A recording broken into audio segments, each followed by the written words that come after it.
يا رسول الله يا حبيب الله يا رسول الله يا حبيب الله يا نور عيني يا حبيبي يا نور عيني يا حبيبي يا بالزهراء يا رسول الله.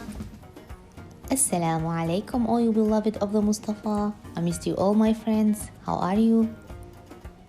We saw in the last episode how the noble Prophet's mosque was built and how rooms were built next to it for the residence of our beloved Prophet and his family. He brought them all from Mecca except for his daughter Zainab, may Allah be pleased with her, who stayed with her husband. After its construction was completed, the Prophet's mosque became the center of the city, surrounded by the homes of Al-Ansar from Bani Najjar. The immigrants lived in houses near the mosque, which they built on the lands given to them by the Ansar. The rest of the Ansar's houses were scattered close to the palm plantations areas, as dates were their main food in Medina. Some of the Jews who used to live in Medina, like Bani Qaynuqa, had their homes close to the neighbors Al-Ansar. As for the others from Banu al-Nadir and Banu al-Qurayda, they used to live in fortified fortresses near Medina in the most fertile land and the best in fruit. And since the immigration to Medina was an obligation on all Muslims in Mecca, the first problem that our beloved Prophet faced was how to feed all the immigrants who came without money or belongings, managing their livelihood.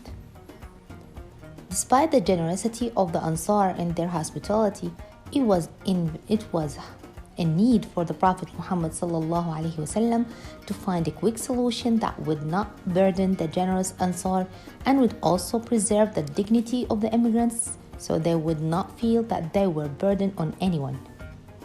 The immigrants' suffering increased even more by getting sick of severe fever, which newcomers to Medina used to catch.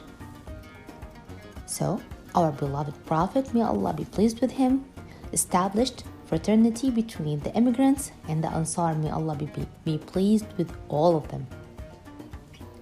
The immigrants every immigrant had a brother from among the Ansar who supported him and comforted him with his money, visiting him and advising him, learning with him and helping him in everything.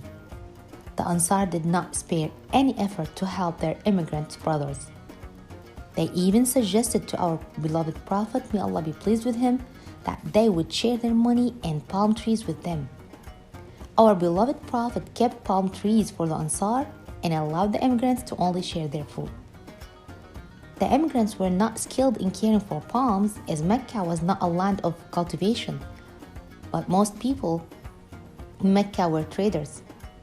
The fraternity was not only a solution to secure the livelihood of the new immigrants, but it also led to a destruction of everything that existed in the pre-Islamic era of affiliation, fanaticism, tribalism, racism, and lineage, replacing it with another bond that was based on belief, faith, and loving Allah. After this brotherhood, the Muslims in Medina, by the grace of Allah, became a cohesive and united society.